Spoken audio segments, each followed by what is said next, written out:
Just imagine 750,000 visitors pouring into Seattle in just 3 weeks, almost 18 months of construction chaos, and 68 hours lost to traffic every year. That's just the tip of the iceberg. If you're planning to live in Seattle in 2026, these are the 9 things that are going to affect your everyday life, whether you already live here or you're moving in.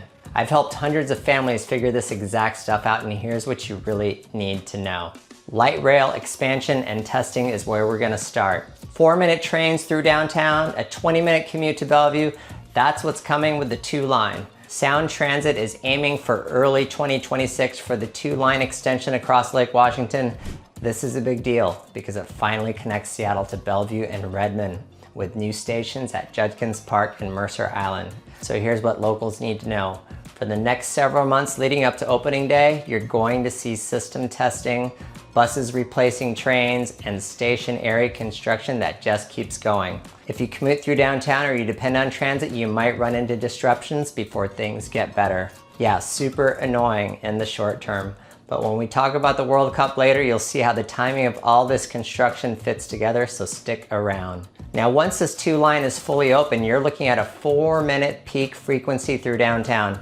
That's a huge backup option through the transit tunnel, and this is wild. Travel time from the I District to downtown Bellevue drops from about 35 minutes by bus to about 20 minutes by light rail, almost in half. After the Federal Way extension opened in December 2025, the system has grown significantly, and this expansion connects things in a way we haven't had before.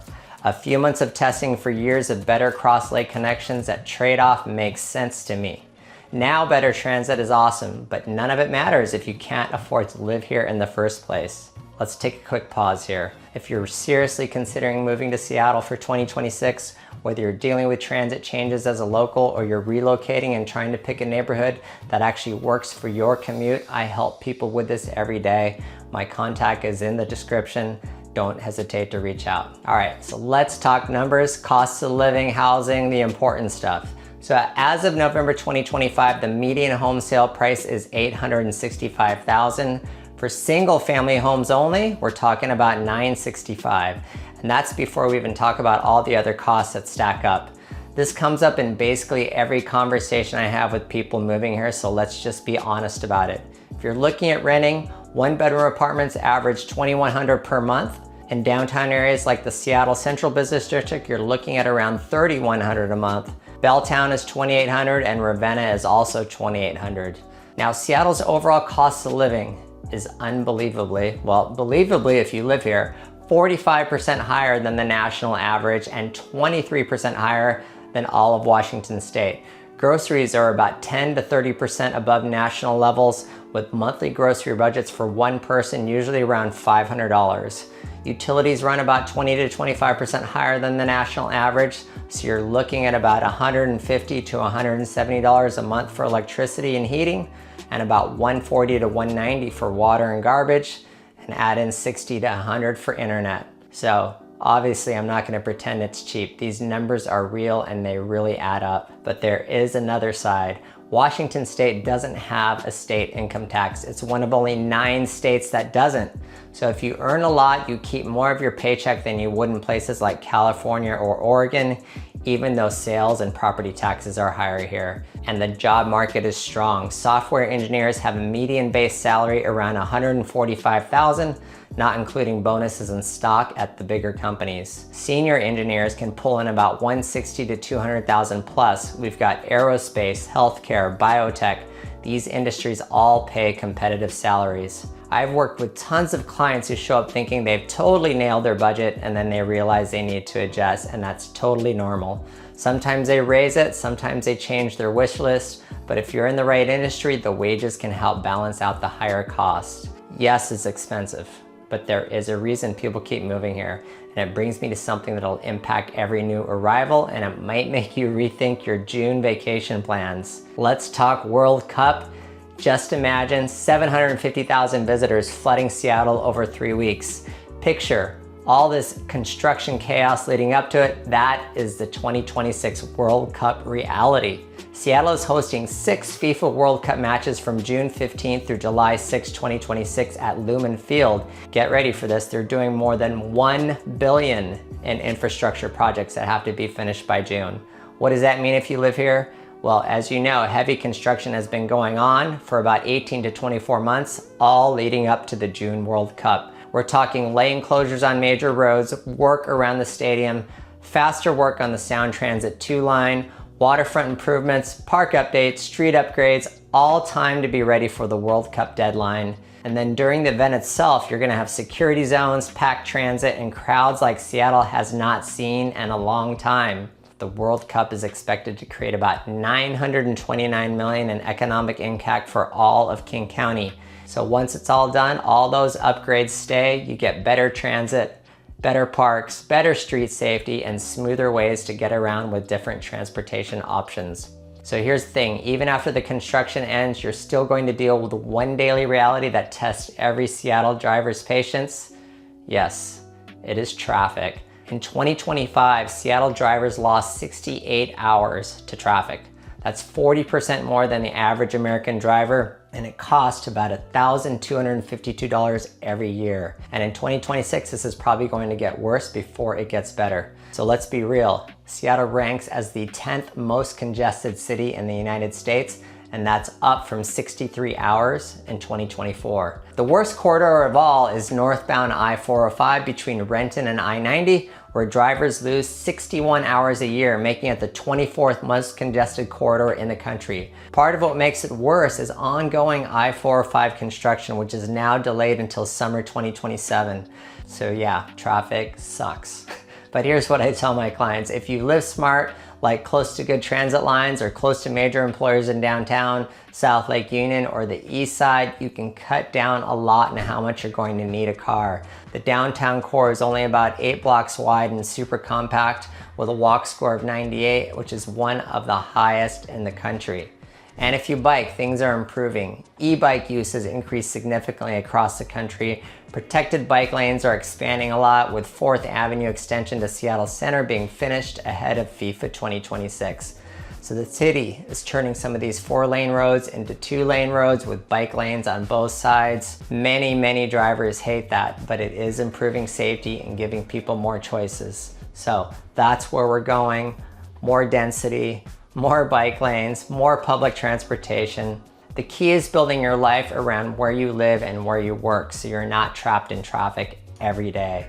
And while we're talking about big construction projects, there's one that's actually finishing up instead of just starting. Seattle's 20-acre waterfront park opened in September 2025. A $4 billion change that replaced the old elevated highway was something you'll actually want to spend time in.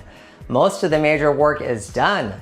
After the Alaskan Way Viaduct was removed and the State Route 99 tunnel was finished, we've now got a rebuilt Elliott Bay seawall with light passing sidewalks, habitat benches that help restore the shoreline ecosystem. There's a 17-block park promenade with 1.2 miles of bike lanes, sidewalks, and native plants. It's honestly pretty amazing what they built down there. If you haven't been, I highly recommend it. In 2026, you're just going to see small closures and some construction staging while they finish landscaping work on Bell Street, expected to be done early in the year. Repairs are still happening on the Park Promenade and Alaskan Way, and they're going to finish the Overlook Walk artwork installation. So yeah, you might run into occasional closures, but nothing like the years of heavy construction we just went through. Now, speaking of experiences that shape your daily life here, let me talk about the thing people ask about before they even visit. Weather. November through March, 18 rainy days per month, about 2 to 4 hours of sunshine a day. And July through September, we get about 5 rainy days total and 9 to 10 hours of sunshine. Seattle's weather isn't terrible, it's just split into 2 very different seasons. And while the rain isn't always there, what people do get frustrated about is the cloud cover. But Seattle winters are mild compared to most places, with December averaging around 46 degrees, with highs of 43 and lows of 34. Snow is pretty rare, with about 6.3 inches a year on average, and I'm not even sure where that number comes from, because we don't even get that many years. So even though some years you get more, some you get less. Now, if you need a lot of sunshine for your mental health, that November through March stretch can be totally rough. Seasonal affective disorder is a real thing here, and a lot of people use vitamin D or light therapy or do what I do, which is try to take a sunny vacation during that time period. Trust me, it's worth it. So here's what people don't always realize though. Summers are amazing and dry. July averages about 76 degrees with only about 5 rainy days in the whole month. August is similar. It often hits the 80s way more often. It is getting warmer here by the year. Summer sunshine jumps up to about 9 to 10 hours a day, and we have those long 16-hour days of light.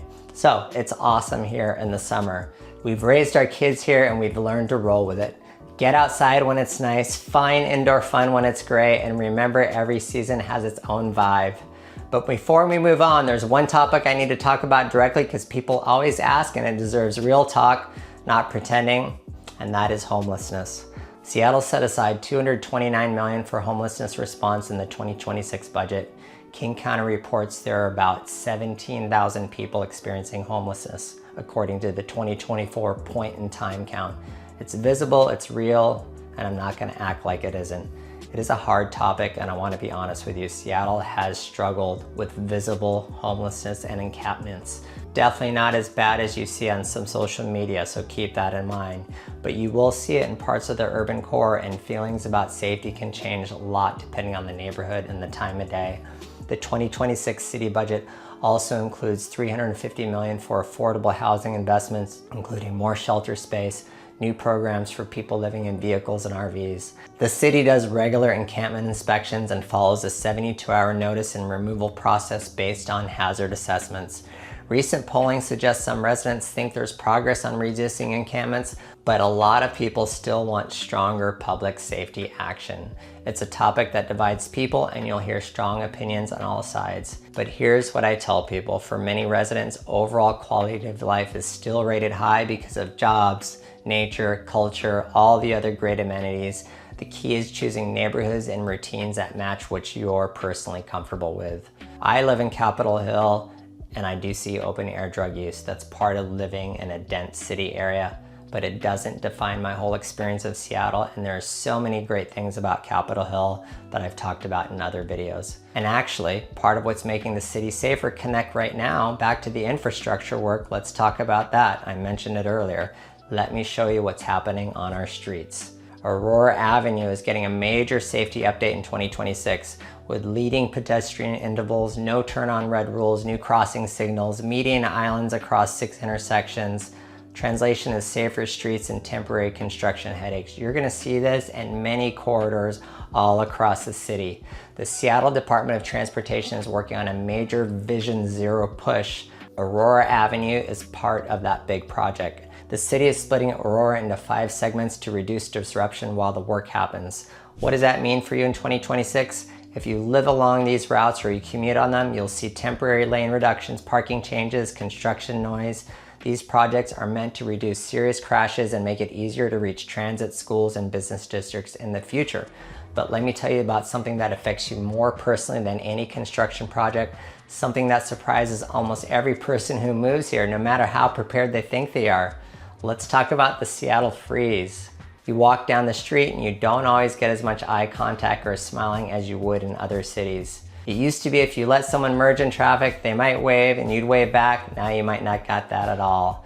I can try to say hi to people when I'm walking my dog because that's just what you do in a lot of places. You don't always get the same response you might expect. But for me, since I've been here a while, I've got strong friendships. It's harder for brand new people to get into that circle. It's not because I'm not trying to meet people. It's more like I've already got well-established friendships, so it can take time.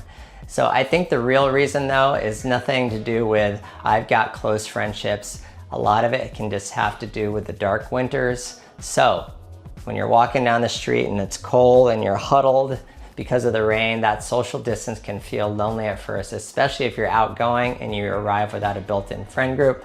But hey, there's a good part to all this. Once friendships do form, a lot of people say Seattle friendships are deep and loyal. There's a strong culture of shared interests like tech, hiking, coffee, arts, progressive causers. There's so many things out here where people are actually doing groups that get people together, especially with all the new people moving into the region. So take that with a grain of salt. The Seattle freeze, it can be real for some people, it can be nothing for other people. So why Seattle in 2026 is still worth it? Let's pull all this together. There are real challenges in 2026: construction, World Cup crowds, traffic, high costs, gray winters, the Seattle freeze. All of it is real, but here's what you also get.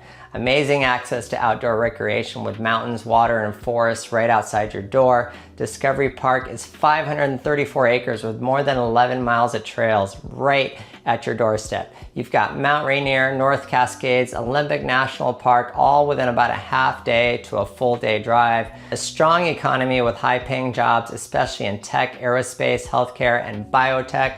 No state income tax, which means you keep more of what you earn. You're living in a beautiful natural setting between lakes and mountains with a generally progressive, environmentally conscious culture, strong healthcare and research institutions. You got a mild climate, no extreme heat or extreme cold. And after all the World Cup construction is finished, you get permanently improved infrastructure that makes getting around Seattle easier for decades. In 2025, we hit 816,000 residents, the 5th straight year that growth was more than 2%. So if you can handle construction in 2026, deal with the higher cost of living, accept the gray winters, and put in some effort to build your community, Seattle offers a quality of life that's honestly hard to beat. Here's my conclusion. The difference between loving Seattle in 2026 and feeling stuck comes down to one thing: picking the right neighborhood that matches how you actually want to live. Most people moving here do it backwards by choosing an area first instead of building a lifestyle plan around the neighborhood, their commute, their community, and transit. So if you're ready to find a neighborhood that actually works for your 2026 move, whether you're dealing with World Cup construction as a local or relocating and you want someone who knows the city up close, email me at hello@mwagnerteam.com today. I'll walk you through your best options. I've linked my breakdown of the 5 best Seattle neighborhoods for 2026. You need to watch that before you make any neighborhood decisions. All right, thanks for watching. I'll see you on the next one.